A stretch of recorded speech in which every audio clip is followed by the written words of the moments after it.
आज हम बात करने वाले हैं न्यूमेरिकल इंटीग्रेशन की। मतलब कि अगर हम लोगों को इस तरह के इंटीग्रेशन को सॉल्व करना है तो हम कैसे सॉल्व करेंगे।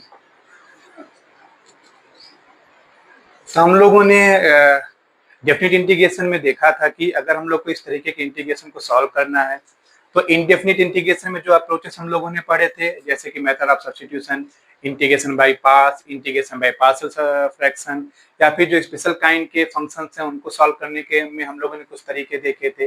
वो सारे अप्रोचेस अप्लाई करके और फिर अपर लिमिट और लोअर लिमिट, जैसा कि हम जानते हैं, उसमें सब्स्टिट्यूट करते हैं और फिर हमको आंसर मिल जाता है। कुछ क्वेश्चंस हम लोग डेफिनिट इंटीग्रेशन के प्रॉपर्टीज अप्लाई करके भी सॉल्व कर सकते हैं। लेकिन कभी कभी ऐसा होता है कि हमारे पास कुछ ऐसे इंटीग्रेशन भी अवेलेबल हैं, जब हमको उन अप्रोचेस से सॉल्व करने की कोशिश करते हैं या तो हमको बहुत डिफिकल्टीज होती है, या समटाइम्स ऐसा भी हो सकता होता है कि उसके कोई आंसर भी नहीं मिलते हैं। तो ये मेथड जो हम लोग पढ़ने जा रहे हैं, न्यूमेरिकल इंटीग्रेशन, उन्हीं प्रॉब्लम्स को सॉल्व करता है। जैसा कि हम जानते हैं कि जब हम वेदर फोरकास्टिंग करते हैं तो हमारे पास एक टाइम लिमिट होती है कि इतने से इतने बजे के बीच बारिश हो सकती है। अब हमें नहीं पता है कि होगी कि नहीं होगी, बट एक अप्रोक्सीमेशन होता है। एग्जैक्टली नहीं पता होता कि 9 बजे ही बारिश होगी। तो एनालिटिकल अप्रोचेस जो होते हैं वो हमें एग्जैक्ट सोल्यूशन देते हैं कि इतने बजे ही होगी। लेकिन जो प्रैक्टिकल जो एग्जाम्पल्स होते हैं, प्रैक्टिकल जो हमारे प्रॉब्लम्स होते हैं, उसमें हम एग्जैक्ट कोई भी प्रेडिक्शन कर पाए, ये पॉसिबल नहीं हो पाता है।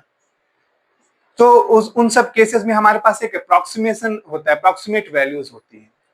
तो वैसा ही कुछ न्यूमेरिकल इंटीग्रेशन हमको प्रोवाइड करता है। हमको एग्जैक्ट वैल्यू नहीं देता है, समटाइम्स हो सकता है हम एग्जैक्ट वैल्यू के बहुत क्लोज में आ जाएं, और ऐसा भी हो सकता है कि हम उसके आसपास हमको कोई अप्रोक्सीमेट वैल्यू मिल जाए। तो हमारे पास कोई सोल्यूशन नहीं था, बट मेथड लगाने, न्यूमेरिकल इंटीग्रेशन लगाने पर हमारे पास कुछ अप्रोक्सीमेट वैल्यूज मिल जाते हैं। तो हम लोग जैसा कि जानते हैं कि हमारे पास अगर कोई सोल्यूशन नहीं है फिर भी कुछ उसके कुछ अप्रोक्सीमेशन भी मिल जाता है, फिर भी हमारा काम हो सकता है। तो आज हम इसी बात का डिस्कशन करेंगे कि न्यूमेरिकल इंटीग्रेशन कैसे यूज करना है इन डेफिनिट इंटीग्रेशन को सॉल्व करने में। तो इस लेक्चर में हम लोग बेसिकली 3 मेथड्स की बात करेंगे। एक है ट्रेपेजॉइडल रूल, दूसरा है सिम्पसन 1/3 रूल, और तीसरा है सिम्पसन 3/8 रूल। ठीक है, हम लोग ये समझेंगे कि इन मेथड्स को अप्लाई कैसे करना है। ठीक है, बेसिकली हम इस लेक्चर में अपने आप को सिर्फ और सिर्फ इसके न्यूमेरिकल अप्रोच तक ही रेस्ट्रिक्ट रखेंगे।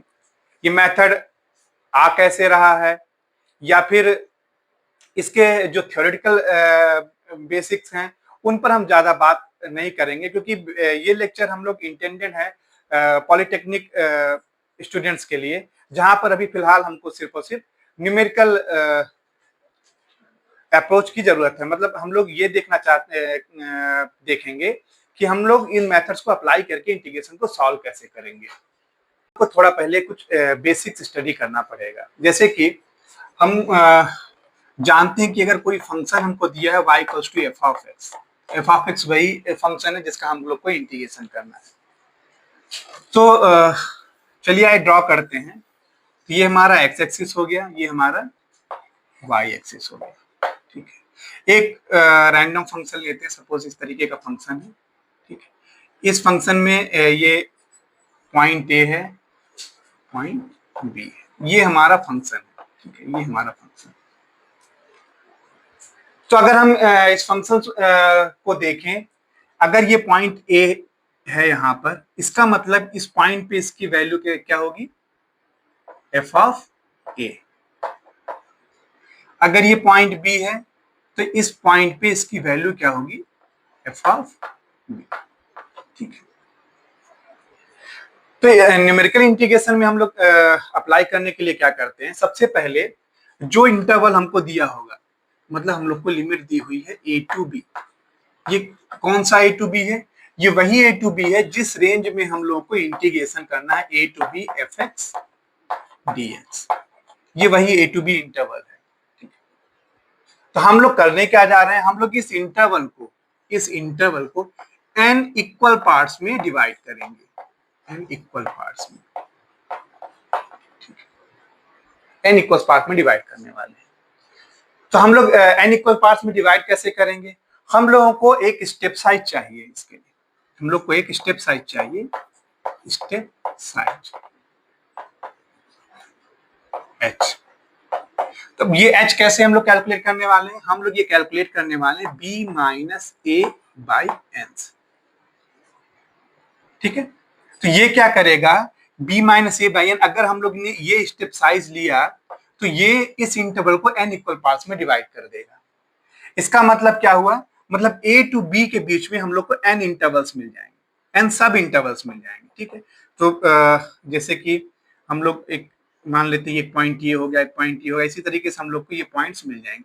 और इन ईच पॉइंट्स के बीच की जो दूरी है, इनके बीच की जो दूरी है हमेशा क्या रहेगी, इक्वल रहेगी, h रहेगी, ठीक है। इस तरीके से हम लोगों को n इक्वल पार्ट्स मिल रहे हैं, और ये हो गया हमारा स्टेप साइज। अब हम लोग क्या कर रहे हैं, इस क्योंकि ये एक्स एक्सिस है तो हम लोग कुछ नोटेशंस नोट करेंगे, ये आगे हम लोग को क्वेश्चन सॉल्व करने में भी हेल्प करेगा। नोटेशंस क्या दे रहे हैं हम लोग, जो स्टार्टिंग पॉइंट है a, इसको हम लोग x0 से डिनोट कर देते हैं, ठीक है। और जो लास्ट पॉइंट है b, इसको हम लोग xn से डिनोट कर लेते हैं, ठीक है। अब 0 से हम लोग स्टार्ट करेंगे, मतलब जो नेक्स्ट पॉइंट आया होगा यहाँ पर, अब ये नेक्स्ट पॉइंट कैसे मिलेगा, इस a में हम लोग h जोड़ेंगे तो हम लोग को मिल जाएगा x1, फिर h जोड़ेंगे x1 में तो हम लोग को मिल जाएगा x2। इस तरीके से हम लोग बढ़ते जाएंगे तो यहाँ मिलेगा xn माइनस 1 और यहाँ पर xn। तो हम लोगों को अगर n इंटरवल्स मिलेंगे और टोटल n प्लस 1 पॉइंट्स मिलेंगे, ठीक है। n पर मतलब x0 x1 एक इंटरवल हो गया, x1 x2 एक इंटरवल हो गया, इस तरीके से हम बढ़ते जाएंगे xn तक, तो हम लोग को टोटल पॉइंट्स n प्लस 1 मिलेंगे और इंटरवल्स हम लोग को n मिल जाएंगे। तो जैसा कि अभी कुछ देर पहले हम लोगों ने थोड़ा देखा था कि अगर ये पॉइंट a है और ये function y equals to fx है, तो इस पॉइंट पे मतलब इस कर्व पे अगर हम लोग इस वैल्यू कैलकुलेट करना चाहें तो ये क्या होगी, इस a को इस x में रख देंगे तो हम लोग को मिल जाएगा f।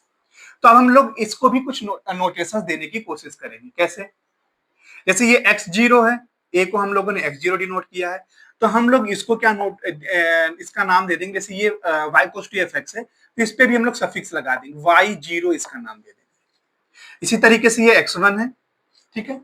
अब ये x1 है तो हम लोग अगर हम लोग देखें तो अगर एक लाइन सपोज ये मान लिया कि ये इस पॉइंट पर ये यहाँ पर आएगा, तो ये हम लोगों को क्या मिलेगा, f ऑफ x1, ये मतलब f ऑफ x1 मिलेगा, हम लोग कहीं लिख लेते हैं f ऑफ x1 मिलेगा। अगर तो f ऑफ x1 मतलब इस पॉइंट पे f ऑफ x1 रखेंगे तो इसको हम लोग एक नाम दे देते हैं y1, ठीक है।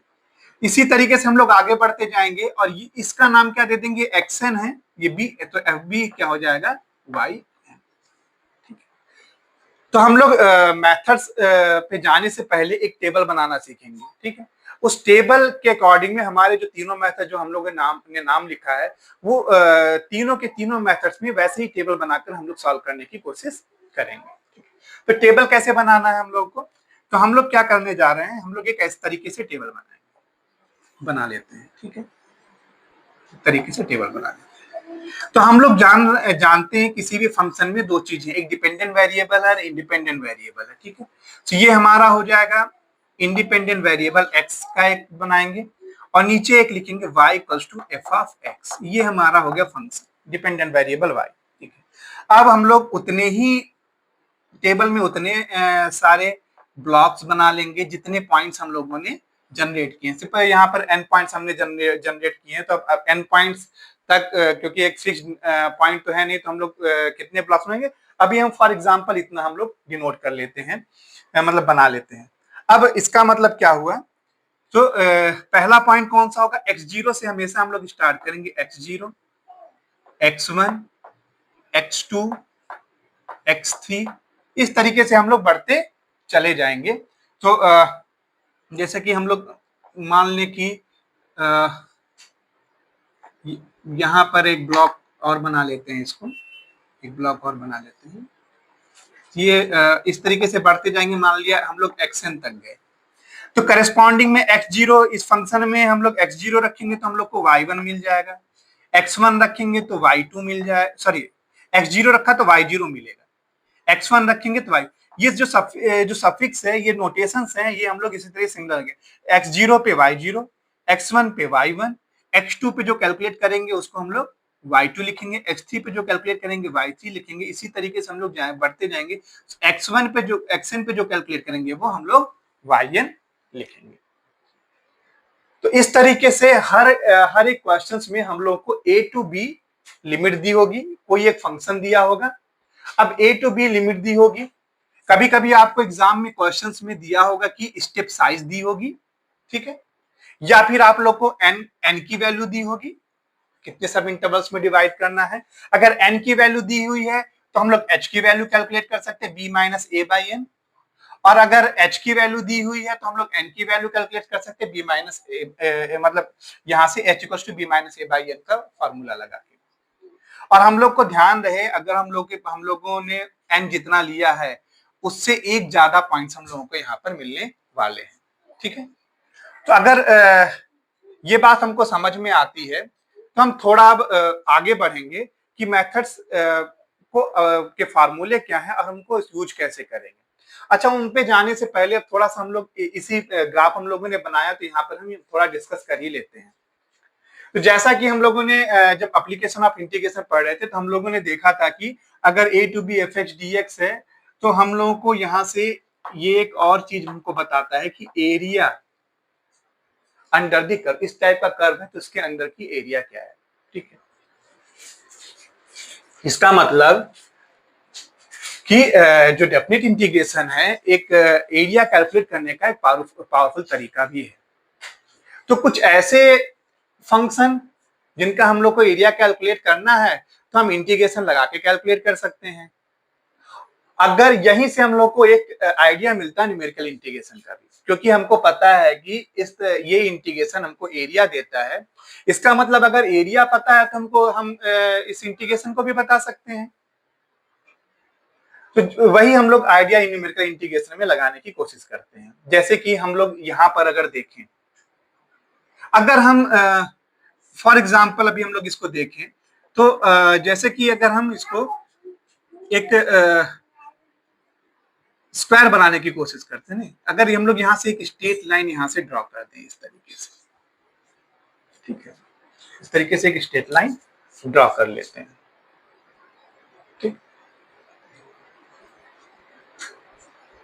तो अगर हम ये यहाँ पर एक चीज ये ऑब्जर्व करें कि अगर हम इस स्क्वायर का एरिया कैलकुलेट कर लें, क्योंकि हमको इस फंक्शन का इंटीग्रेशन कैलकुलेट करना है, इस फंक्शन का इंटीग्रेशन हम अगर ये फंक्शन का कुछ ऐसा है जो जिसका इंटीग्रेशन नहीं हो पा रहा है, तो अगर हम स्क्वायर का एरिया कैलकुलेट कर लें तो हमको इस इंटीग्रेशन के बारे में कुछ इंफॉर्मेशन मिल जाएगा। हाँ, ये हम देख सकते हैं कि ये पार्ट जो है और ये पार्ट, ये सारे पार्ट्स हमको अगर हम लोग इसका एरिया कैलकुलेट करते हैं तो हम लोग नहीं कैलकुलेट कर पा रहे हैं, ठीक है। ये पार्ट तो इसके अंदर है, आ जाएगा, लेकिन ये पार्ट और ये पार्ट हम लोग यहाँ से छूट जा रहे हैं।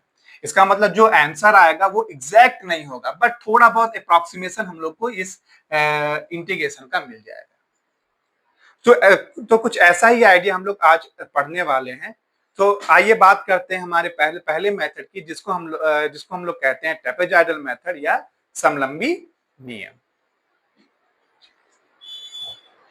जैसा कि हम लोगों ने देखा था कि अगर हम लोगों को a to b f x d x solve करना है, ठीक है, हम लोगों ने एक फिगर ड्रॉ किया था। चलिए फिर से एक बार ड्रॉ कर लेते हैं। ये इस तरीके का एक फंक्शन है, ठीक है, ये एक्स एक्सिस हो गया, ये हमारा वाई एक्सिस हो गया।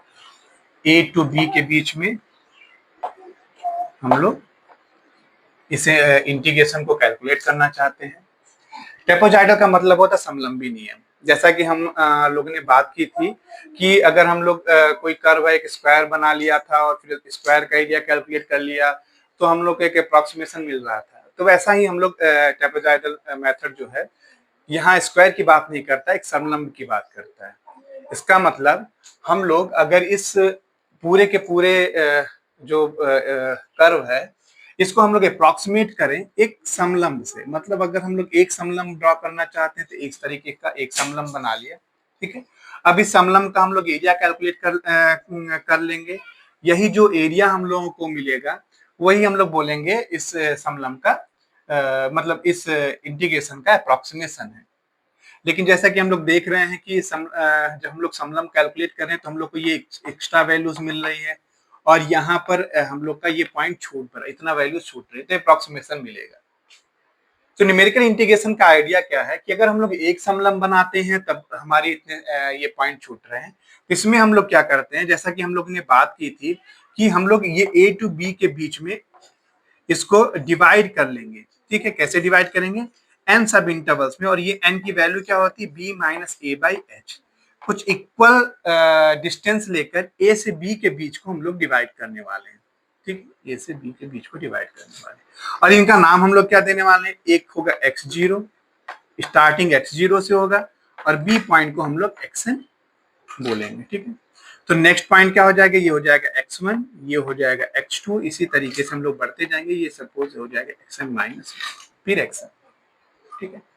तो अब हम लोग एक ट्रेपेजॉइडल से अप्रोक्सीमेट ना करके, मतलब हमारे पास इतने पॉइंट्स हो गए, तो हर एक दो पॉइंट्स को लेकर हम लोग एक एक ट्रेपेजॉइडल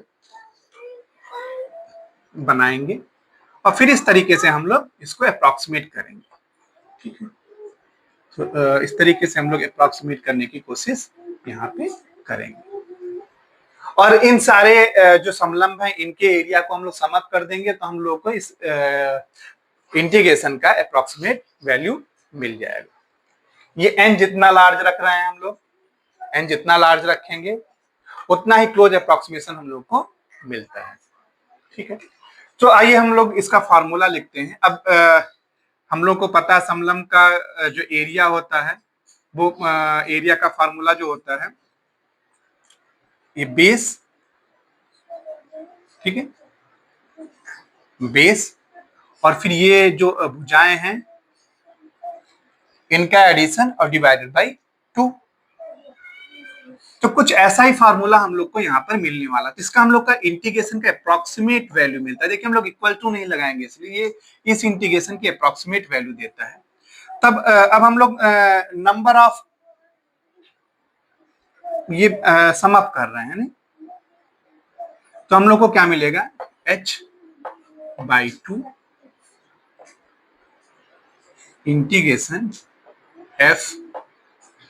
चलिए हम लोग थोड़ा इसका फार्मूला इस तरीके से लिखेंगे कि y0 y1 के टर्म में y0, ठीक है, जो लास्ट वैल्यू आएगी वो आएगी yn, और इनके बीच में जो सारी वैल्यूज आएंगी उनको हम लोग 2 से मल्टीप्लाई करेंगे, y1 y2 up to yn minus, ठीक है।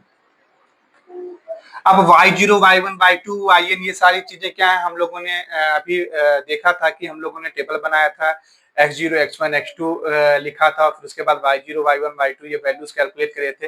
ये क्या थे, ये y0 क्या होगा, इस पॉइंट x0 पर इस फंक्शन की वैल्यू, y1 क्या होगा, इस पॉइंट x1 पे इस फंक्शन fx की वैल्यू।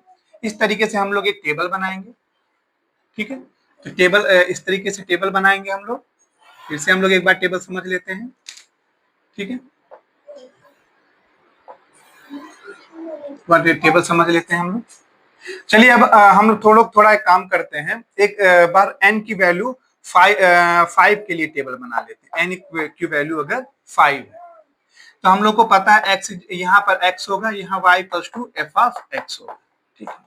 n इक्वल्स टू 5 के लिए अगर हम लोग ये टेबल इस वैल्यूज की वैल्यू के लिए टेबल ड्रॉ करें तो हमको कितने क्या पॉइंट मिलेंगे, x0 से xn, ठीक है। तो मतलब नेक्स्ट होगा x1, फिर x2,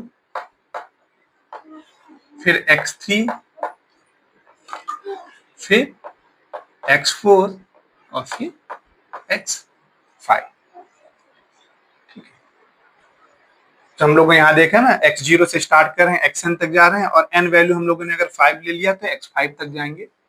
और इसी एक्सरसाइज पर हम लोग को इसकी वैल्यू कैलकुलेट करना, मतलब ये हो जाएगा एफ ऑफ x0, ये हो जाएगा एफ ऑफ x1, ये हो जाएगा एफ ऑफ x2, ये हो जाएगा एफ ऑफ x3, ये हो जाएगा एफ ऑफ x4 और फिर एफ ऑफ हो जाएगा x5।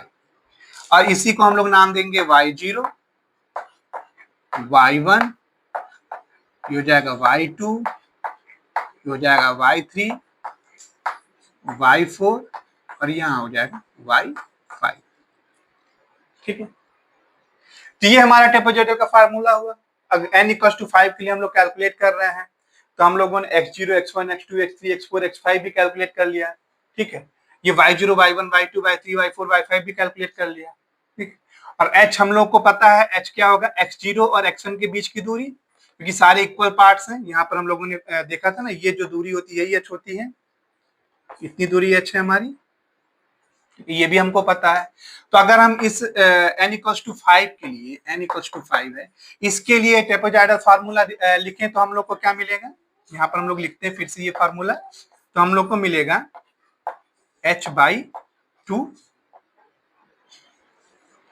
y0 और सबसे लास्ट क्या है y5। तो ये पहला और लास्ट वाला हम लोग लिख लेंगे, y0 और y5। अब बीच में क्या बचा, y1, y2, y3, y4, सो y1 plus y2 plus y3 plus y4। तो ये इसको हम लोग 2 से मल्टीप्लाई कर देंगे तो ये हमारा अप्रोक्सीमेशन दे देगा n इक्वल्स टू 5 के लिए। तो इस तरीके से हम लोग इस फार्मूले को इंप्लीमेंट करेंगे n इक्वल्स टू 4, 5, 6। तो इस ट्रेपेजॉइडल मेथड में n के ऊपर कोई रेस्ट्रिक्शन नहीं होता है, तो n हम कोई भी वैल्यू ले सकते हैं। n यहाँ पर ऑब्वियसली कोई भी वैल्यू की जब हम बात कर रहे हैं तो एक नेचुरल नंबर की बात कर रहे हैं, मतलब n इक्वल्स टू 5, 6, 7, 8 इस तरीके से लेंगे।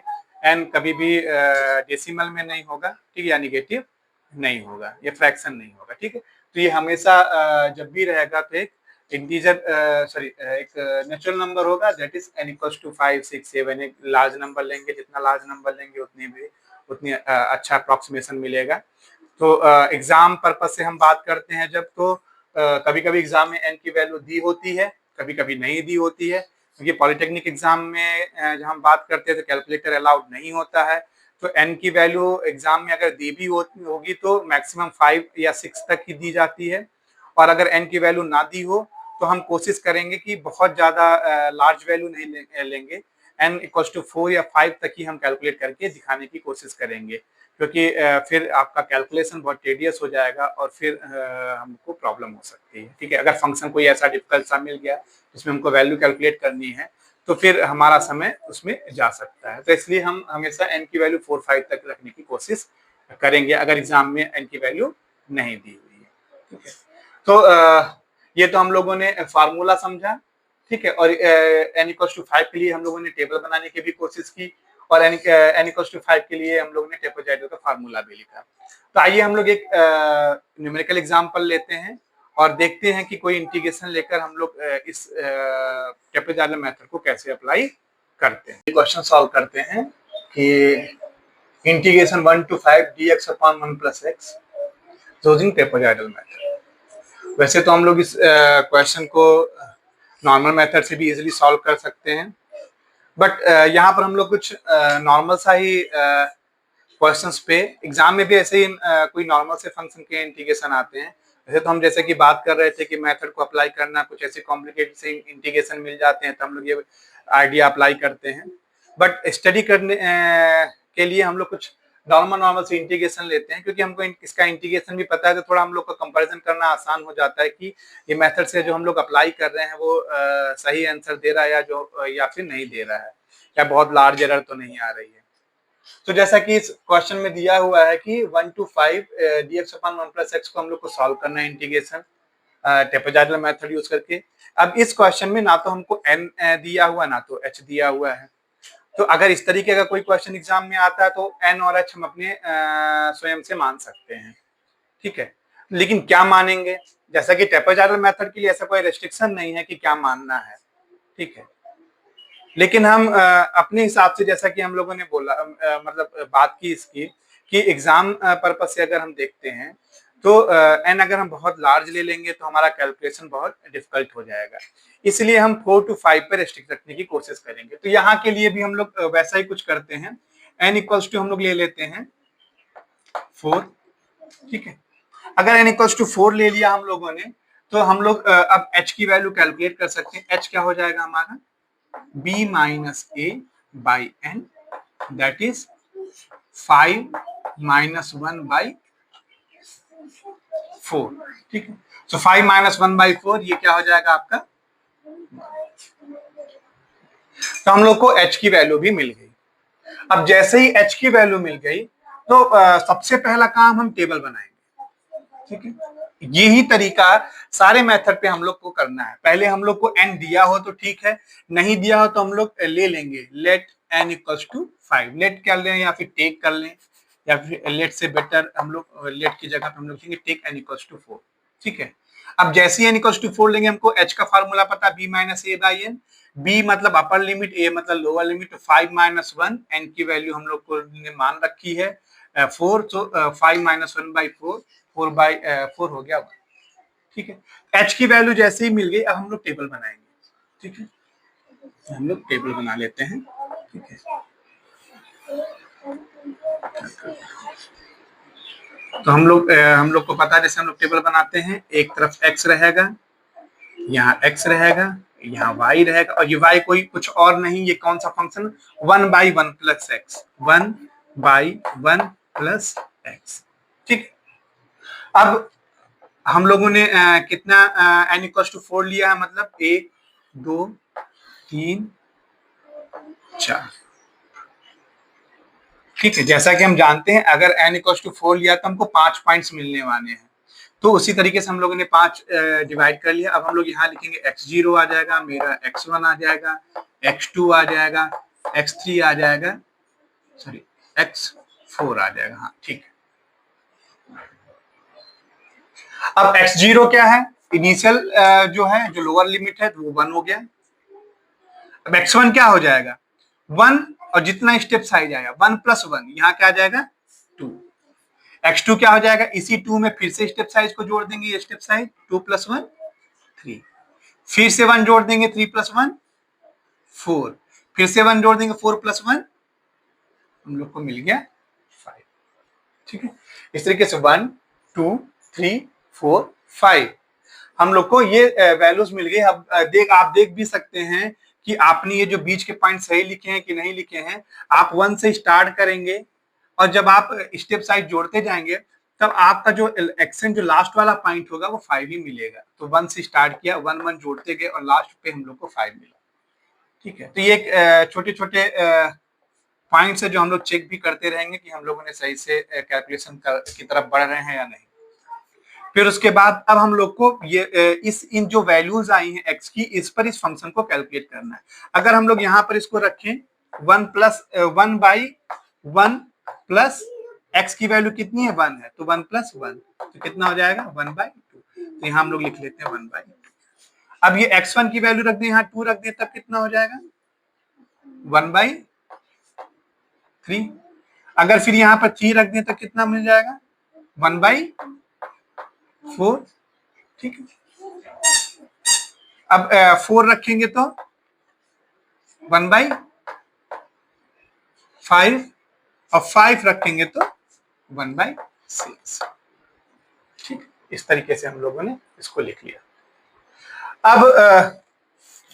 अब यहाँ पर हम लोग फार्मूला अगर लिखें, हम लोग को पता है कि ट्रेपेजॉइडल अगर हम लोग 1 to 5 dx upon 1 plus x के लिए ट्रेपेजॉइडल का फार्मूला लिखें तो क्या अप्रोक्सीमेशन हम लोग को मिलना चाहिए। पहला आएगा h डिवाइडेड बाई 2। फिर हम लोगों ने बात की थी कि पहला जो पॉइंट होगा ये क्या है आपका, ये है y0, ये है y1, ये है y2, ये है y3, ये है y4। Corresponding x0 x1 x2 x3 x4 के लिए हम लोग को corresponding y0 y1 y2 y3 y4 इस तरीके से मिलेगा। x0 के लिए y0, x1 के लिए y1, x2 के लिए y2, x3 के लिए y3, x4 के लिए y4, ठीक है। सो पहले पॉइंट को हम लोग y0, जैसा कि हम लोगों ने फार्मूले में देखा था, y0, और जो लास्ट पॉइंट होगा वो y4, इन दोनों को पहले हम लोग इस तरीके से अलग अलग लिख लेंगे। फिर जो बचे हुए पॉइंट थे y1, y2, y3, y4, ये सारे के सारे को 1y1, y2 प्लस y3, इन सबको हम लोग ऐड करेंगे और 2 से मल्टीप्लाई कर देंगे। ये अगर इसको सम अप कर देंगे तो हम लोग को फाइनल हम लोग को आंसर मिल जाएगा। अब सारी वैल्यूज में हमारे सामने है, h की वैल्यू भी हमारे सामने है, तो अब हम लोग चलिए इसको अगर सब्स्टिट्यूट करें तो क्या मिलेगा, h/2, h का मतलब हम लोग का 1 आया तो 1/2 इंटू y0 की वैल्यू कितनी आई है 1/2, सॉरी 1/2, फिर यहां पर y4 की वैल्यू कितनी आई है हमारी 1/6, और बीच में जो पॉइंट्स हम लोग को मिले हैं कितने मतलब जो वैल्यूज मिली है 1/3, 1/4 और प्लस 1/5, और इसको 2 से मल्टीप्लाई कर दें। ठीक है, ये तरीके से हम लोग को आंसर मिल जाएगा। अब इसको हम लोग को कैलकुलेट करना है। अब इसको कैलकुलेट करने के लिए चाहे तो हम लोग इस फ्रैक्शन को डेसिमल में कन्वर्ट कर लें और फिर उसके बाद सम अप कर दें, एक ये तरीका हुआ। दूसरा, और हम लोग फ्रैक्शन में ही इसको ऐड कर लें और फाइनल हम लोग को आंसर मिल जाएगा। ठीक है, तो फ्रैक्शन में ऐड कर लें। अब ये डिपेंड करेगा कि क्वेश्चन टू क्वेश्चन पे। अगर हम लोग को फ्रैक्शन में कुछ ऐसे जब हम लोग देख रहे हैं एलसीएम कुछ लार्ज सा नंबर मिल रहा है, ठीक है, और फ्रैक्शन में कैलकुलेशन करने में समस्या हो रही है, तो हम ईच इंडिविजुअल को डेसिमल में कन्वर्ट करेंगे, फिर लास्ट में हम लोग उसको डेसिमल में कन्वर्ट करेंगे, मतलब ऐड कर लेंगे। अदरवाइज हम लोग फ्रैक्शन में ही ऐड करेंगे और फिर उसके बाद लास्ट में डेसिमल में कन्वर्ट करके हम लोग फाइनल वैल्यू निकाल लेंगे। ठीक है, ये टोटली आपके ऊपर डिपेंड करता है कि इसको कैलकुलेशन कैसे करना। आसान सा कैलकुलेशन है, इस क्वेश्चन के लिए थोड़ा आसान सा है, लेकिन कभी कभी आपको फंक्शन बहुत डिफिकल्ट मिल जाते हैं तो कैलकुलेशन थोड़ा टेडियस भी हो सकता है, टफ भी हो सकता है। ठीक है, तो अब अगर हम लोग इनको सिंपली सम अप कर लें और फिर हमको हम लोग का फाइनल आंसर मिल जाएगा। तो आप इसको खैर कैलकुलेट कर सकते हो। सॉल्व करेंगे तो हम लोग को आप चेक करना 1.116। ठीक है, ये आंसर आपको मिल रहा है कि नहीं। तो अभी हम लोगों ने देखा कि ट्रेपेजॉइडल मेथड यूज करके हम लोग डेफिनेट इंटीग्रेशन को कैसे सॉल्व करते हैं, एक अप्रॉक्सीमेशन हम लोग कैसे गेट करते हैं। तो अब हम बात करेंगे एक नेक्स्ट मेथड की जिसका नाम है सिम्पसन वन थर्ड। ठीक है, तो ये मेथड हम लोगों को ट्रेपेजॉइडल मेथड से बेटर अप्रॉक्सीमेशन देता है। ठीक है, लेकिन इसके कुछ लिमिटेशंस भी हैं। जैसा कि हम लोगों ने ट्रेपेजॉइडल में बात किया कि n की वैल्यू हम लोग कोई भी नेचुरल नंबर ले सकते हैं। ठीक है, लेकिन यहाँ जब हम सिम्पसन वन थर्ड रूल की बात करते हैं, n जो हमेशा होगा वो इवन होना चाहिए। ठीक है, इसका मतलब अगर n की वैल्यू 5 दी हुई है और एग्जाम में आपको पूछ लिया गया, कह दिया गया कि न्यूमेरिकल इंटीग्रेशन यूज करके इस गिवन इंटीग्रेशन को सॉल्व कीजिए जहां n की वैल्यू 5 है, तो वैसे ही आपका Simpson one third rule discard हो जाएगा। मतलब अब आप सिम्पसन वन थर्ड तो लगा ही नहीं सकते हैं, तो वहां मेथड का नाम मेंशन नहीं भी होगा तो भी वो उसका मतलब यही हुआ कि आपको ट्रेपेजॉइडल मेथड अप्लाई करके उस क्वेश्चन को सॉल्व करना है। ठीक, तो ये एक थोड़ा लिमिटेशन भी बन जाती है, मतलब हम हर n के लिए इसको अप्लाई नहीं कर सकते हैं, बट अप्रोक्सीमेशन अच्छा देता है। ठीक है, तो जब एग्जाम के लिए हम लोग को थोड़ा इस वजह से सावधान रहना पड़ेगा कि n की वैल्यू क्या दी हुई है।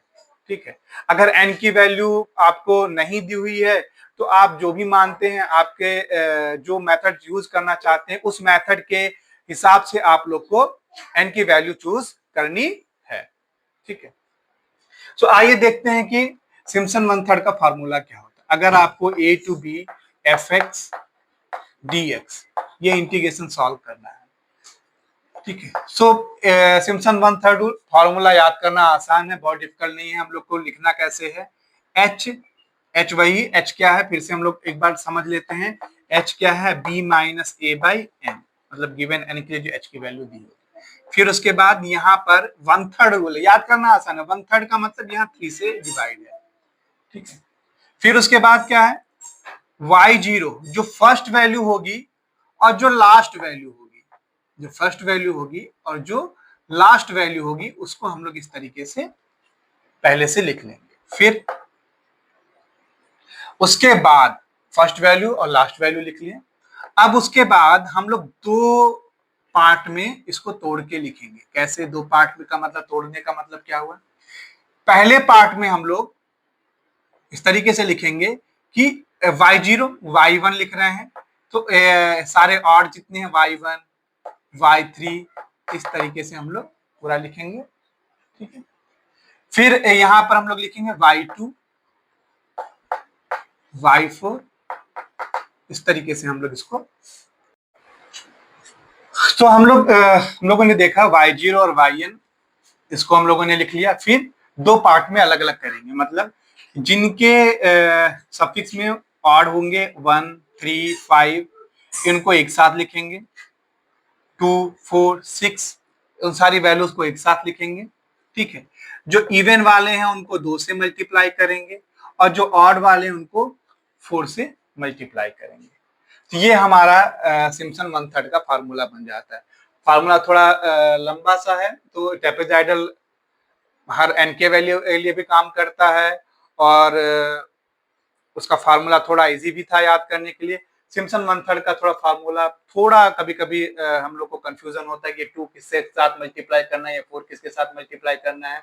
तो हम ऐसा याद कर सकते हैं, जो इवन नंबर्स वाले वाइज होंगे उनको हम लोग, इवन नंबर का मतलब y2 y4, इवन नंबर्स नहीं, ये जो y2 जो सफिक्स में y2 y4 इस तरीके से लिखा उनको 2 से मल्टीप्लाई करेंगे और उसके अलावा जिनके अंदर ऑड सफिक्स हैं उनको हम लोग 4 से मल्टीप्लाई करेंगे। इस तरीके से हमारा ये सिम्पसन 1/3 का फार्मूला बनता है, ठीक है। चलिए आइए थोड़ा हम समझते हैं इसको n = 6 के लिए, ठीक है। n = 6 के लिए अगर हम लोग टेबल बनाएं तो क्या बनेगा हमारा, पहले तो हम लोग टेबल बना लेते हैं, ठीक है। सबसे पहले तो हमको ये समझना है क्या n = 6 के लिए अप्लाई होगा मेथड, तो हाँ, क्योंकि ये एक इवन नंबर है, ठीक है। इवन नंबर के लिए मेथड अप्लाई हो सकता है, तो यहाँ x वैल्यूज यहाँ y वैल्यूज, तो हम लोग लिखेंगे, ठीक है। तो ये क्या हो जाएगा, x0 x1 x2 x3 x4 x5 n6 है तो हम लोग को 6 तक जाना है, तो इस तरीके से हम लोग का x6 करस्पॉन्डिंग में हम लोग कैलकुलेट कर लेंगे y0 y1 y2 y3 y4 y5 y6, ठीक है। अब हम लोग ये फार्मूला इसके लिए लिखने की कोशिश करेंगे। क्या बन रहा है, h/3, जैसा कि मैंने बताया फर्स्ट और लास्ट को पहले ही लिख लेंगे। फर्स्ट क्या है y0, लास्ट क्या है y6, इनको पहले लिख लेंगे, ठीक है। अब इवन वाले को अलग लिख लेंगे, ऑड वाले को अलग लिखेंगे। तो इवन वाले कौन कौन से हैं, y2 y4 y6। ध्यान रखना है हम लोगों को ये बात, अक्सर ये मेथड अप्लाई करते समय यही गलती होती है। अगर हम लोग ऑड वाले सॉरी इवन वालों को हम लोग देखें तो एक y2 दिख रहा है, y4 दिख रहा है, y6 दिख रहा है, लेकिन जब हम फार्मूला देखें, हम लोग ये फार्मूला देखें तो y0 और yn जो लास्ट वाले पॉइंट्स वो पहले से ही अलग से लिख दिए गए हैं।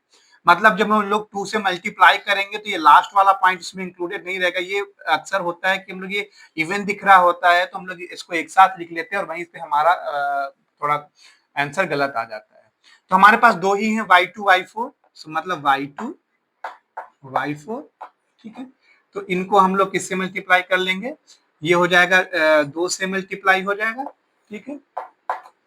अब ये ऑड वाले के कौन कौन से बच गए हमारे पास, एक हो गया y1 y3 y5, तो हम लोग का हो जाएगा y1 y3 y5, इसको हम लोग किससे मल्टीप्लाई कर लेंगे, 4 से मल्टीप्लाई कर लेंगे, ठीक है। तो इस तरीके से हम लोगों ने अब ये सिम्पसन मेथड का फार्मूला लिख लिया किसके लिए, व्हेन n इक्वल्स टू 6। जब भी हम लोग को क्वेश्चन दिया होगा n इक्वल्स टू 6 के लिए, तो इस तरीके से हम लोग इसको अप्लाई कर सकते हैं। ठीक है, तो आइए एक प्रॉब्लम लेते हैं और फिर उससे समझने की कोशिश करेंगे कि ये सिम्पसन मेथड रूल अप्लाई कैसे होता है।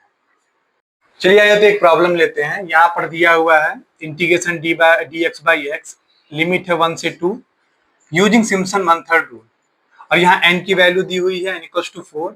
ठीक है, इसके साथ साथ में यहाँ पर दिया हुआ है कि also find log 2 using this. तो कभी कभी ये एक्स्ट्रा भी हम लोग को पूछ लिया जाता है, तो हम लोग इस पर बात करेंगे कैसे कैलकुलेट करना है। आइए सबसे पहले हम समझते हैं सिम्पसन मेथड रूल कैसे अप्लाई करना है इस प्रॉब्लम के लिए। n पहले से दिया हुआ है तो हम लोग को पता है h कैलकुलेट कर सकते हैं। h का मान क्या हो जाएगा, b minus a by N.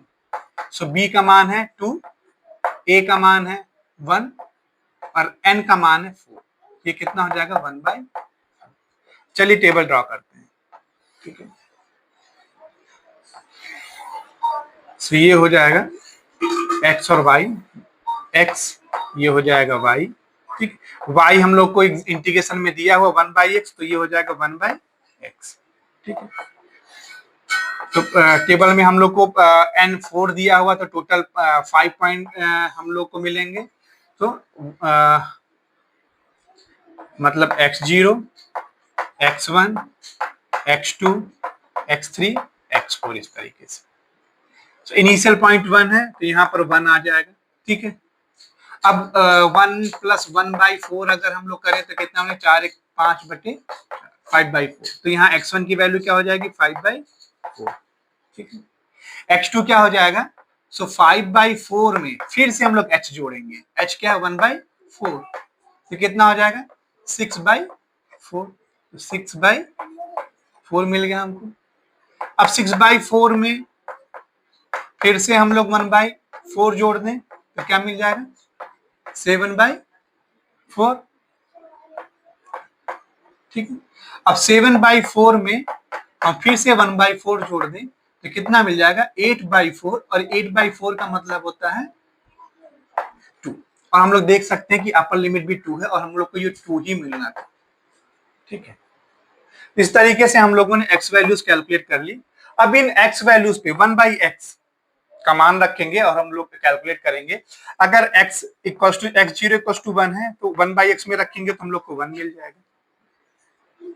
x1 5 by 4 अगर 1 बाई x में रखेंगे तो 1 बाई 5 बाई 4, मतलब 4 ऊपर चला जाएगा 5 नीचे हो जाएगा, 4 बाई 5 मिल गया। 6 बाई 4 मतलब 1 बाई 6 बाई 4। अच्छा, इसको थोड़ा हम लोग सिंप्लीफाई करना चाहते हैं तो सिंप्लीफाई कर लें यहीं पर, नहीं तो बाद में भी सिंप्लीफाई कर सकते हैं। ठीक है, तो अब यहाँ पर अगर हम लोग सिंप्लीफाई कर लें तो ये हमको क्या मिल जाएगा 2 और 3। सो ये हम लोग को 2 ऊपर चला जाएगा 2 बाई 3। सो हमको यहाँ मिल गया 2 by 3। 7 by 4, so 1 upon 7 by 4 कर देंगे, 4 ऊपर चला जाएगा 4 बाई 7 मिल गया। और फिर से 1 बाई 2 हो जाएगा, x की वैल्यू रख देंगे 2, सो 1 बाई 2। ठीक है, इस तरीके से हम लोगों ने कैलकुलेट कर लिया 1, 4 बाई 5, 2 बाई 3, 4 बाई 7, 1 बाई 2। सारे पॉइंट्स हम लोगों ने कैलकुलेट कर लिए। ठीक है, अब हम लोग n इक्वल टू 4 के लिए सिम्पसन मेथड का फार्मूला लिखेंगे और फिर ये वैल्यूज उसमें हम लोग सब्स्टिट्यूट करेंगे।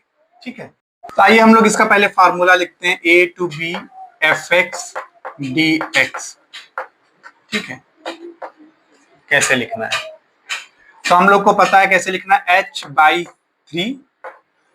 ठीक है, ये h है, h by 3। Last point y, sorry first point और लास्ट पॉइंट 4 के लिए लिखना है ना, n इक्वल्स टू 4। ठीक है, पहले से हम लोग लिख लेंगे। तो ये फर्स्ट पॉइंट हो गया और लास्ट पॉइंट हो गया। अब बचे हुए पॉइंट को इवन और ऑड में डिवाइड करना है। ठीक है, तो हम लोग को पता है ये x0 पे y0 मिलता है, x1 पे y1 मिलता है, x2 पे y2 मिलता है, x3 पे y3 मिलता है और x4 पे y4 मिलता है। अब जब हम लोगों ने फर्स्ट पॉइंट और लास्ट पॉइंट लिख लिया है तो हम लोग को देखना पड़ेगा इसमें इवन कौन सा बचा हुआ है। इवन कौन सा बचा हुआ, सिर्फ y2। ठीक है।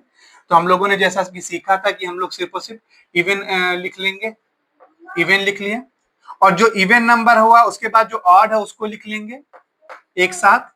ऑड कौन सा है, y1 वाला है और y3 वाला है। ये देखिए ऑड हम इवन कैसे पहचान रहे हैं, ये जो इसके नीचे सफिक्स लिख रहे हैं उससे पहचान रहे हैं। सो y1 प्लस y3, ठीक है। तो जो इवन जिसमें y2 है इसको हम लोग किससे मल्टीप्लाई कर रहे हैं, 2 से मल्टीप्लाई कर रहे हैं, और इसको हम लोग किससे मल्टीप्लाई कर रहे हैं, 4 से मल्टीप्लाई कर रहे हैं। तो ये हम लोगों ने फार्मूला लिख लिया n इक्वल्स टू 4 के लिए। अब हमारे पास y0 की वैल्यू है, y1, y2, y3, y4, सारी की सारी वैल्यूज हमको यहाँ पर अवेलेबल है। तो अगर हम लोग ये सारी वैल्यू इसमें सब्स्टिट्यूट करें, h की वैल्यू यहाँ से अवेलेबल है, तो अब हम लोग रखें तो क्या मिल जाएगा, 1/4 इंटू 3। y0 की वैल्यू 1 है, y4 की वैल्यू 1/2 है, ठीक है। y2 की वैल्यू 2/3 है, सो 2 इंटू 2/3 प्लस 4 इंटू y1 की वैल्यू 4/5 है,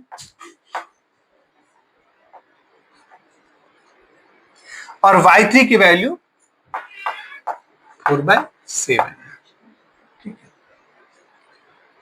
अब ये सिर्फ और सिर्फ अब एक नॉर्मल अरिथमेटिक बचा है जिसको हम लोग अगर सॉल्व कर लेंगे तो हम लोग को फाइनल आंसर यहाँ से मिल जाएगा। जैसा कि हम लोगों ने ट्रेपेजॉइडल में भी बात की थी, अब इसको सॉल्व करने का अपना तरीका आपका हो सकता है। ये y3 है, ठीक है, इसको थोड़ा हम लोग ये सॉरी ये h3 है, h/3, तो h की वैल्यू 1/4 रखा और ये हो गया 4 इंटू 3। अब इसको सॉल्व करने का अपना तरीका हो सकता है, चाहे ईच को डेसिमल में कन्वर्ट कर लें तब सॉल्व कर लें, या फिर फ्रैक्शन में ही इनको सम अप कर लें और फिर लास्ट में जो मल्टीप्लाई डिवाइड करना है उस तरीके से डिवाइड और मल्टीप्लाई कर सकते हैं। तो आप मैच कीजिएगा तो कि आपको यहाँ पर 0.6932 ये मिल रहा है कि नहीं मिल रहा है, ठीक है। तो सॉल्व करेंगे और चेक करेंगे कि 0.6932 मिल रहा है कि नहीं। तो हम लोगों ने सिम्पसन बर्थर्ड रूल अप्लाई किया इस इंटीग्रेशन के लिए और हम लोगों को ये आंसर मिला। तो एक पार्ट तो हमारा हो गया। अब बचा नेक्स्ट पार्ट। नेक्स्ट पार्ट के लिए हम लोग को यहाँ पे log 2 की वैल्यू कैलकुलेट करनी है, ठीक है। तो ये हम लोग को a to b fx dx मतलब इस इंटीग्रेशन का अप्रोक्सीमेट वैल्यू भी मिल गया, ठीक है। अब हम लोग जान भी रहे हैं कि इस इंटीग्रेशन को हम लोग एनालिटिकल मेथड से भी सॉल्व कर सकते हैं, ठीक है। बहुत सिंपल सा integration dx by x, 1/x का इंटीग्रेशन हम लोग को पता है log x होता है, ठीक है। उसके बाद अपर लिमिट और लोअर लिमिट की वैल्यू रखेंगे और दोनों रिजल्ट्स को हम लोग कंपेयर करेंगे, क्योंकि हमको पता है कि अगर एक ही प्रॉब्लम है तो उसका जो सोल्यूशन होगा जो इस मेथड से आएगा और जो हम लोग ने दूसरे मेथड सॉल्व किया वो दोनों सिमिलर ही होना चाहिए, ठीक है। अलग अलग आंसर तो मिलना नहीं चाहिए। तो दोनों आंसर को हम लोग कंपेयर कर लेंगे, हम लोग को log 2 की वैल्यू मिल जाएगी। तो आइए देखते हैं।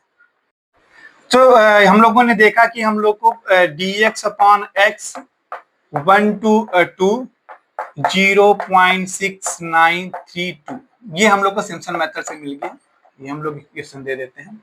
अब हम लोग इसको सॉल्व करेंगे कैसे, 1/2 dx अपॉन x। इसको सॉल्व कैसे करेंगे, x का इंटीग्रेशन क्या हो जाएगा log x, इंटीग्रेशन लिमिट क्या हो जाएगा 1 to 2, हम लोग ये वैल्यू रखेंगे तो क्या हो जाएगा log 2 माइनस log 1, ठीक है। सो log 2 लिख लेते हैं, log 1 की वैल्यू 0 हो गई तो हम लोग को यहाँ पे मिल गया log 2, ठीक है। ये हम लोग का एक दूसरा है। ये भी आपको इसी इंटीग्रेशन की वैल्यू देता है, यहाँ से भी हम लोग इसी इंटीग्रेशन की वैल्यू मिल रही है। इसका मतलब ये दोनों बराबर होने चाहिए, ठीक है। तो हम लोग इन दोनों के कंपेयर करेंगे। log 2 इक्वल टू 0.6932 इस तरीके से हम लोग को log 2 की अप्रोक्सीमेट वैल्यू भी मिल जाती है, ठीक है। तो ये तरीका है। अगर आपको यहाँ log 2 या पाई ऐसा कुछ एग्जाम में मिल जाता है, इसका मतलब क्या हुआ, आप सिम्पसन मेथड या ट्रेपेजॉइडल जो भी मेथड लगा रहे हैं उससे एक सोल्यूशन कैलकुलेट करेंगे। फिर ये एक सिंपल सा ही इंटीग्रेशन एग्जाम में आता है, उस इंटीग्रेशन को एनालिटिकल मेथड से सॉल्व करेंगे और उसके बाद हम लोग को जो भी वैल्यू मिलेगी यहाँ पर उन दोनों को कंपेयर कर लेंगे और कंपेयर करते हम लोग को फाइनल आंसर मिल जाएगा। ठीक है, तो ये रहा सिम्पसन 1/3 रूल। हम लोगों ने देखा कि सिम्पसन 1/3 रूल हम लोग कैसे अप्लाई करते हैं। ठीक है, थोड़ा हम लोग आगे बढ़े तो हम लोग अब नेक्स्ट मेथड डिस्कस करते हैं जिसको हम लोग बोलते हैं सिम्पसन 3/8। सो आइए डिस्कस करते हैं नेक्स्ट मेथड सिम्पसन 3/8 रूल। सो सिम्पसन 3/8 रूल, जैसा मैंने कहा कि इसमें भी कुछ रेस्ट्रिक्शन है। ये मेथड कब अप्लाई कर सकते हैं, ट्रेपेजॉइडल में कोई एन की वैल्यू पे कोई रेस्ट्रिक्शन नहीं था। जब हम लोग सिम्पसन 1/3 पर आए तो वहां पर एन इवन होना चाहिए। ऐसा ही रेस्ट्रिक्शन इस रूल में भी है। यहाँ पर जो एन का मान होगा वो 3 का मल्टीपल होना चाहिए। ऐसे लिखें, मल्टीपल ऑफ 3, मल्टीपल ऑफ, मतलब ये मेथड हम लोग किसके लिए अप्लाई कर सकते हैं, 3, 6, 9 इस तरीके से हम लोग का एन दिया हो तब हम लोग ये मेथड अप्लाई कर सकते हैं, अदरवाइज नहीं कर सकते हैं। ठीक है, तो ये मेथड हम लोग अप्लाई कैसे करते हैं, तो फिर से हम लोग वो पुरानी चीजें थोड़ा रिपीट कर लेते हैं। एन इक्वल्स टू हम लोग का क्या होता है, b minus a by H होता है। ठीक है, ये एच है। सो हम लोगों को अगर a to b f x d x a to b a दिया हुआ है, अगर इसका हम लोग को इंटीग्रेशन कैलकुलेट करना सिम्पसन से, ऑब्वियसली अप्रोक्सीमेशन है ये, तो इक्वल्स टू भी लिखते हैं कई कई बुक में, अप्रोक्सीमेशन का भी सिंबल भी लगा देते हैं कभी कभी। ठीक है, तो 3h/8 याद करना आसान है, सब में h मल्टीप्लाई है, 3/8 फार्मूला है तो 3/8। ठीक है, अब लिखेंगे कैसे, अगला है कि y0 और yn इनको तो पहले ऐसे ही जैसे सब में सेपरेट किया था वैसे सेपरेट करके लिख लेंगे। फिर अब 3 के जितने भी मल्टीपल हैं, ठीक है, 3 के जितने भी मल्टीपल हैं वो हम लोग लिखेंगे यहाँ पर, y3, y6 इस तरीके से हम लोग इसको सारे के सारों को लिख लेंगे। ठीक है, अब इसको लिख लिया। अब जितने बचे हुए हैं उनको एक साथ लिख लेते हैं। ठीक है, तो y1 बच गया, y2 बच गया, y4, इसी तरीके से जितने और बचे हुए हैं उन सबको हम लोग एक साथ लिख लेंगे। ठीक है, तो जो 3 के मल्टीपल हैं उनको हम लोग 2 से मल्टीप्लाई कर देते हैं और जो बचे हुए हैं उनको हम लोग 3 से मल्टीप्लाई कर देते हैं। ठीक है, तो ये हमारा फार्मूला बन जाता है सिम्पसन 3/8, यहाँ प्लस आ जाएगा। याद करने का तरीका भी यही है कि फर्स्ट पॉइंट और लास्ट पॉइंट को लिख लिया, जो 3 के मल्टीपल वाले हैं उनको लिख लिया, ऐड कर लिया और 2 से मल्टीप्लाई कर दिया। उसके अलावा जितने भी बचे सबको ऐड कर देंगे और 3 से मल्टीप्लाई कर देंगे। ठीक है, तो आइए हम थोड़ा n equals to different values के लिए, n इक्वल्स टू 3 क्या हम इसके लिए अप्लाई कर सकते हैं? हाँ, n की वैल्यू 3 है, 3 का मल्टीपल है तो हम लोग अप्लाई कर सकते हैं। इसका टेबल अगर हम लोग बनाएं, ठीक, चलिए इसका टेबल बनाते हैं। n इक्वल्स टू 3, इसका मतलब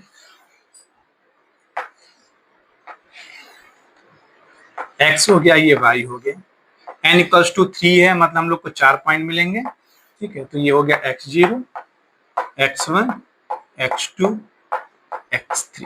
ठीक है, इसके करस्पॉन्डिंग में y0, y1, y2, y3। ठीक है, अब इसके लिए अगर हम लोग फार्मूला लिखें, इस फार्मूले को लिखें तो हमारा फार्मूला क्या हो जाएगा, 3h/8। ठीक है, फर्स्ट और लास्ट लिख लेंगे y0 और लास्ट लिख लेंगे y3। अब इसको हम लोग लिख लेंगे। अब उसके बाद हम लोग 3 के मल्टीपल को यहाँ पर जोड़ेंगे। अच्छा, y0 और y3 के बाद कोई भी 3 का मल्टीपल यहाँ पर हम लोग को नहीं मिल रहा है, तो ये हम लोग अक्सर गलती इसको अप्लाई करने में करते हैं y equals to n equals to 3 के लिए कि 3 के मल्टीपल में ही 3, ये y3 में ही 3 से मल्टीप्लाई कर देते हैं, सॉरी 2 से मल्टीप्लाई कर देते हैं। बट ये फार्मूला जो है y0 और yn को छोड़ने के बाद जो 3 के मल्टीपल है उनके लिए है। इसका मतलब यहाँ पर कोई भी 3 के मल्टीपल और नहीं बच रहे हैं, तो यहाँ पर ये 3 के मल्टीपल वाले टर्म ही नहीं रहेंगे, तो 2 से मल्टीप्लाई करने का कोई क्वेश्चन ही नहीं आता है।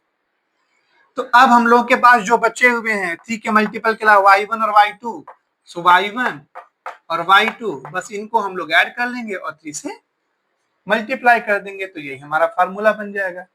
सो n इक्वल्स टू 3 के लिए इसलिए समझना जरूरी था। तो अक्सर हम लोग कंफ्यूज होते हैं n इक्वल्स टू 3 में, ठीक है, कि ये 3 वाले मल्टीपल में हम लोग y3 के साथ ही 2 मल्टीप्लाई करने लग जाते हैं और हमारा आंसर गलत हो जाता है। तो यहाँ पर हम लोग देखें y0 और y3 को छोड़कर बचे हुए उनमें हम लोग को 3 के मल्टीपल को ढूंढने हैं, और 3 के मल्टीपल अगर नहीं मिल रहे हैं तो बाकी जो बचे हुए उनको 3 से मल्टीप्लाई कर देंगे, यही हमारा फाइनल हम लोग को आंसर मतलब जो फार्मूला बन जाता है। अब इसको ही हम लोग सॉल्व कर लेंगे और ये हमारा सिम्पसन 3/8 से हमारा अप्रोक्सीमेशन मिल जाएगा, ठीक है। तो आइए हम लोग कुछ क्वेश्चंस देखते हैं और उससे समझने की कोशिश करते हैं। तो ये प्रॉब्लम हम लोग लेते हैं। यहाँ पर dx/1 plus x square integration limit 0 से 1 दिया हुआ है। इसको सिम्पसन 3/8 रूल से हम लोग को सॉल्व करना है, हम लोग को फाइंड करना है, उसके साथ साथ अप्रोक्सीमेट वैल्यू ऑफ पाई, ठीक है। तो सबसे पहले तो हम लोग सिम्पसन 3/8 रूल से इस इंटीग्रेशन को सॉल्व करना सीखेंगे, उसके बाद हम लोग देखेंगे कि यूज करके कैसे पाई की वैल्यू यहाँ पर निकालनी है, ठीक है। तो इस क्वेश्चन में हम लोग को n की वैल्यू नहीं दी हुई है, तो यहाँ पर अगर हम लोग को ये बात पता है कि सिम्पसन 3/8 के लिए n के पॉसिबल वैल्यूज क्या हो सकती हैं, तब हम लोग आसानी से कोई भी वैल्यू चूज कर सकते हैं।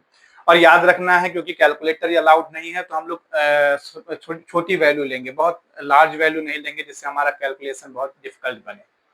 तो अगर आपको सिम्पसन 3/8 दिया हो और एग्जाम में n की वैल्यू ना दी हुई हो, तो सबसे अच्छा है कि हम लोग n की वैल्यू 3 ले लें, ठीक है, जो हमारे पर्पज को भी सॉल्व कर देगा और हमारा यहाँ पर बहुत कैलकुलेशन भी डिफिकल्ट नहीं होगा, ठीक है। सो अब हम लोग समझेंगे n इक्वल्स टू 3 के लिए h का मान निकाल सकते हैं। b क्या है 1 है, a क्या है 0 है और n क्या हो गया 3 हो गया। सो 1/3 हमको यहाँ h की वैल्यू मिल गई। तो चलिए टेबल बना लेते हैं, ठीक है। यहाँ पर हम लोग वैल्यू बना, यहाँ x हो गया, y अब क्या है 1/1 plus x square. n equals to 3 है, तो हमको क्या मिल रहा है 4 पॉइंट मिलेंगे 1 2 3 4। सो यहाँ x0 x1 x2 x3, ठीक। x0 क्या मिल जाएगा हमारा, जो लोअर लिमिट है 0। अब 0 में 1/3 जोड़ देंगे तो x1 मिल जाएगा 1/3। अब 1/3 में फिर 1/3 जोड़ देंगे तो क्या मिल जाएगा 2/3, और 2/3 में फिर से 1/3 जोड़ देंगे तो क्या मिल जाएगा हमको 3/3, दैट इज 1। अब इन पॉइंट्स पे हम लोग इस फंक्शन की वैल्यू कैलकुलेट कर लेते हैं। तो क्या होगा, अगर हम लोग 0 रखेंगे इसमें 1 प्लस एक्स स्क्वायर में, तो हमको क्या मिल जाएगा 1। 1/3 रखें तो क्या मिल जाएगा 1/1 प्लस 1/3 का स्क्वायर, ठीक है। तो हमको क्या मिल जाएगा यहाँ से 1/9 प्लस 1 तो ये क्या मिल जाएगा हम लोग को 9 प्लस 1 और 9 ऊपर चला गया तो 9/10। तो यहाँ पर हम लोग लिख लेते हैं 9/10, ठीक है। और अगर हम लोग को यहीं पर 2/3 कर लें तब क्या मिल जाएगा हम लोग को, स्क्वायर करेंगे तो 4/9, ठीक है। सो ये कितना हो जाएगा 9 प्लस 4, ठीक है। सो हम लोग को मिल जाएगा 9 ऊपर चला गया, ठीक है, यहाँ तो 9 रहेगा, ठीक है। 9 ऊपर चला गया, 9 प्लस 4 हम लोग को यहाँ मिल जाएगा 30, तो यहाँ पर हो जाएगा 9/30, ठीक है। और 1 की वैल्यू डाल दें यहाँ पर तो 1 प्लस क्या हो जाएगा 1/1 प्लस 1 का स्क्वायर, दैट इज 1/2। सो यहाँ पर 1/2। इस तरीके से हम लोग ने सारी वैल्यूज कैलकुलेट कर ली। यहाँ पर 1 हो गया, यहाँ पर 1/3 हम लोगों ने यहाँ सब्स्टिट्यूट किया तो 1/3 का स्क्वायर, दैट इज